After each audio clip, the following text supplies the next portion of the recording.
Good afternoon, distinguished dignitaries at the dais and dear friends. It's indeed a matter of great honor for me to be amidst you this afternoon. My association with Dr. Professor Vishwanath Karad and Rahul, who is the founder and convener of BCS, goes back to 2011 when I first met them and interacted with them, and that is the year when BCS was founded.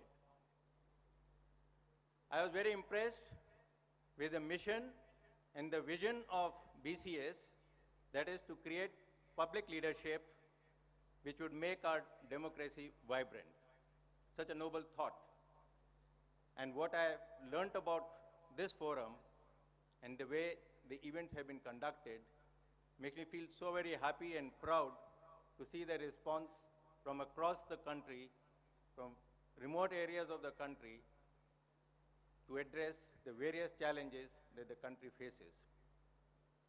I was very happy to hear some of the young speakers this afternoon who spoke with feelings, with emotions, and conveying their viewpoints on the work being done by the defense services and the police.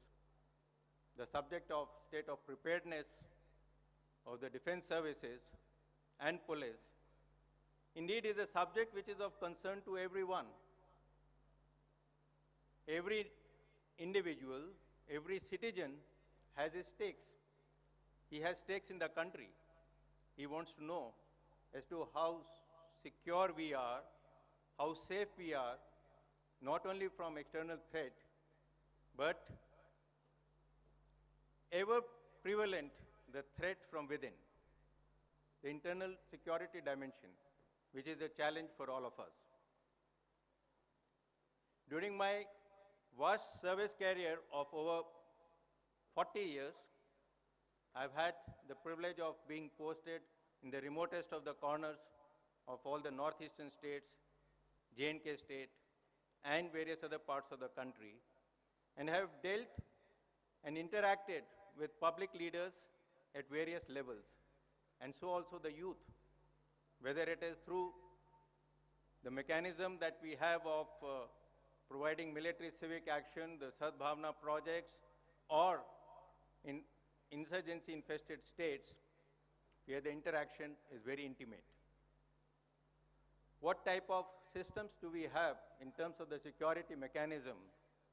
The security mechanism which is in place in these areas is something which is headed by the political leadership, and it has the presence of all elements of security forces, not only the army and the services, but the police, the paramilitary forces, the intelligence agencies, civil administration, NGOs, and so many volunteers who are playing a very important role. Likewise, when I was in military operations for an extended tenure of over 4 years, I've interacted with various functionaries at the Ministry of Defense, Ministry of Home Affairs, External Affairs very intimately. But what do I conclude through my interaction with the public leaders and with the youth? What I conclude is that they are the ones who have tremendous potential. They have the potential to resolve any kind of conflict, any kind of problem that the nation feels that we are facing. They have the potential. And in case it is the young people out of you all who become public leaders, that is young public leaders, which you all are, which you are all aspiring to be, there is nothing that you cannot sort of overcome. Sky is the limit for you. That is what I can tell you.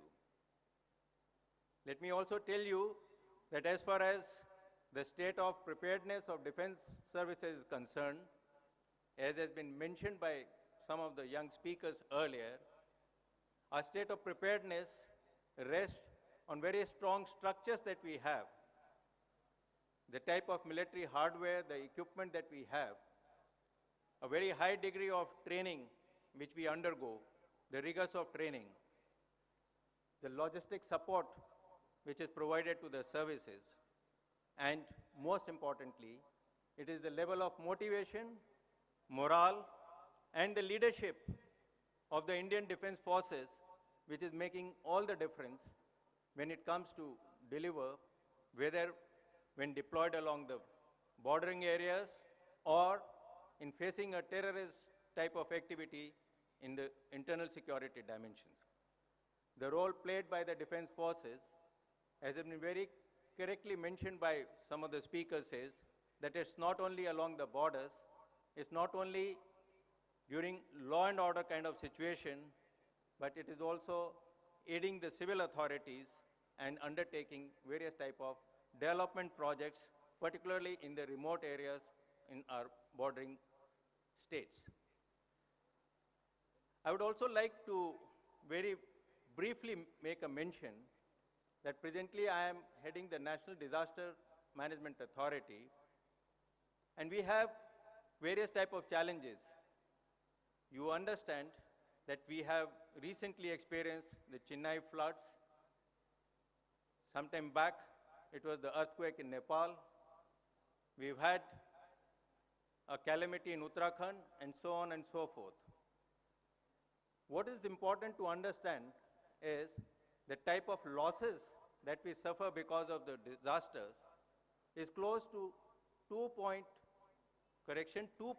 of our GDP. That is the type of losses that we suffer.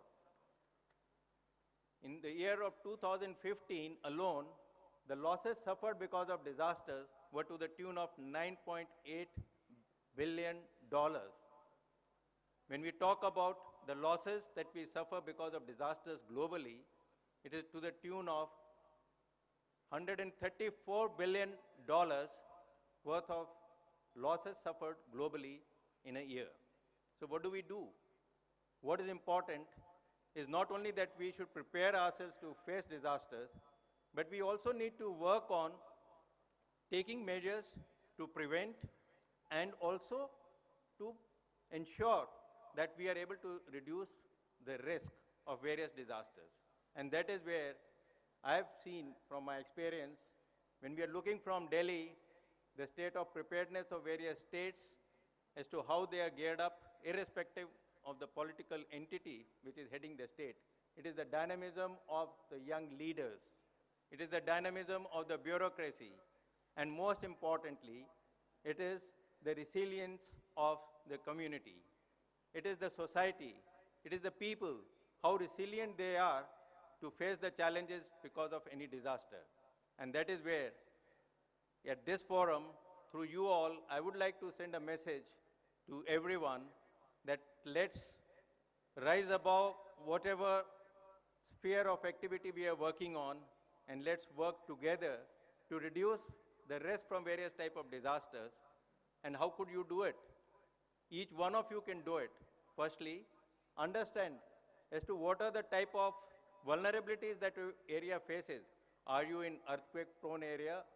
Is your region prone to floods, landslides? Understand that.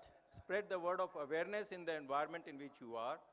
And join whether government or non-government agencies and institutions to join hands and prepare yourself to face those type of challenges.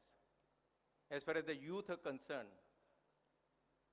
you are not only, I would say, the future of the nation. I think, if I can say, that you are the startup of the nation. And it is you who have to make the beginning. And when I look back to my service career, it's not only 4 decades that I have been in the services, but I have been in uniform by joining Sainik School in 1966. That is 50 years back.